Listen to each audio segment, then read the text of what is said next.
Assalamualaikum warahmatullahi wabarakatuh. Halo anak-anak hebat, bertemu kembali dengan Ibu Anggita Rizkasari. Hari ini kita akan membahas mengenai persatuan dalam perbedaan. Yang pertama kita akan bahas mengenai makna persatuan dalam perbedaan. Indonesia terdiri dari beragam suku bangsa, budaya, agama, dan keadaan ekonomi. Itulah mengapa Indonesia kaya akan perbedaan atau keragaman. Untuk menjaga semangat persatuan, kita perlu hidup dengan rukun. Sikap apa aja ya yang perlu untuk mencapai persatuan dalam perbedaan tersebut? Yang pertama, peduli. Kita harus peduli terhadap orang lain, apalagi orang-orang yang berada di sekitar kita. Yang kedua, yaitu mendahulukan kepentingan bersama. Jangan egois ya, apa-apa maunya kita terus yang didahulukan. Kita harus mementingkan kepentingan bersama, apalagi untuk membangun Indonesia. Yang ketiga, toleransi kepada orang lain. Nah, sekarang kita bahas yuk nilai-nilai persatuan dalam perbedaan di lingkungan sekolah. Kegiatan apa aja ya yang menunjukkan persatuan dalam perbedaan di sekolah? Yang pertama, melakukan piket kelas bersama-sama. Supaya kelasnya bersih dan nyaman, kita harus melakukan piket. Tapi kalau dilakukan sendiri itu pasti akan berat. Makanya kita harus melakukan bersama-sama agar pekerjaan tersebut terasa ringan dan cepat selesai. Yang kedua, membantu teman yang kesulitan memahami materi pelajaran. Apabila kamu sudah lebih paham dibanding temannya, bantu yuk temannya yang masih kesulitan. Jangan lihat agama atau sukunya ya. Yang ketiga, mengumpulkan sumbangan untuk teman yang terkena musibah. Nah, ini nih yang penting.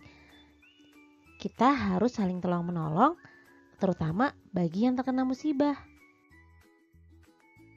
Yang selanjutnya, manfaat dalam menerapkan nilai persatuan dalam perbedaan di sekolah. Yang pertama, dapat saling membantu apabila terdapat kesulitan. Yang kedua, suasana belajar di kelas menjadi nyaman. Yang ketiga, persahabatan semakin erat. Dan terakhir, membangun kekompakan. Selanjutnya, kita akan membahas mengenai nilai-nilai persatuan dalam perbedaan di lingkungan masyarakat. Selanjutnya, kita membahas mengenai pelaksanaan nilai-nilai persatuan dalam perbedaan di lingkungan masyarakat.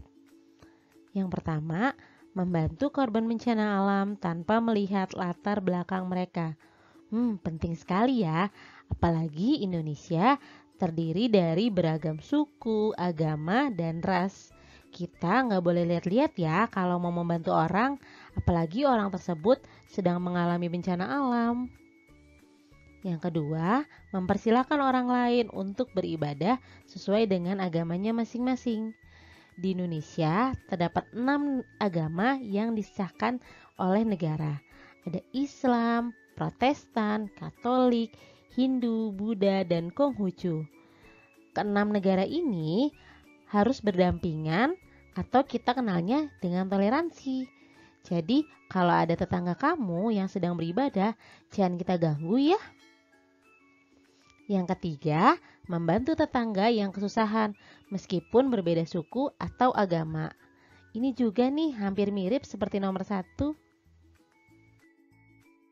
Kira-kira manfaat apa aja ya kalau kita menerapkan nilai persatuan dalam perbedaan di masyarakat? Yang pertama, kehidupan bermasyarakat menjadi aman, tentram, dan damai.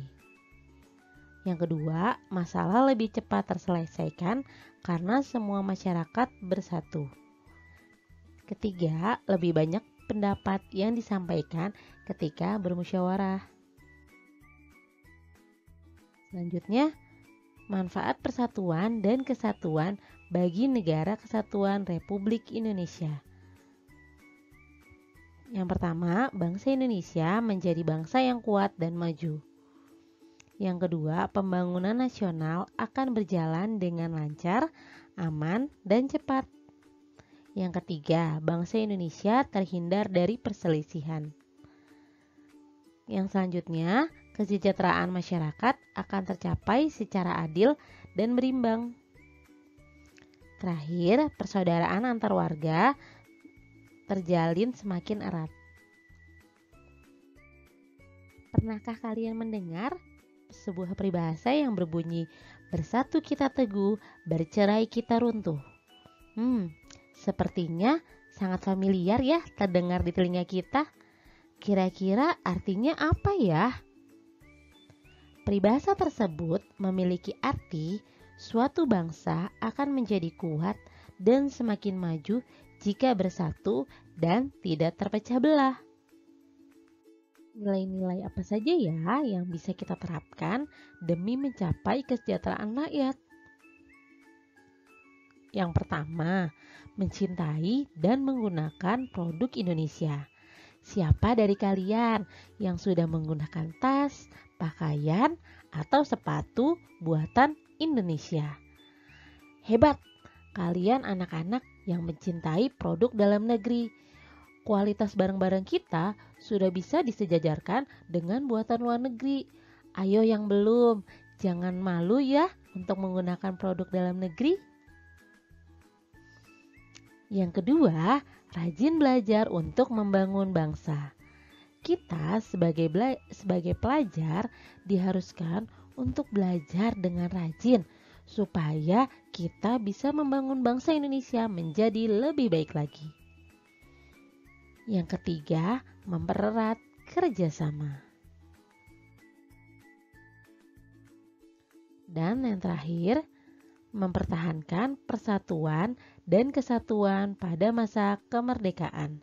Caranya gimana sih? Yang pertama, kita harus menjaga keharmonisan antar suku, bangsa, dan agama. Meningkatkan semangat kekeluargaan dan gotong royong. Memperluas pergaulan dengan orang yang berlainan suku, bangsa, dan agama.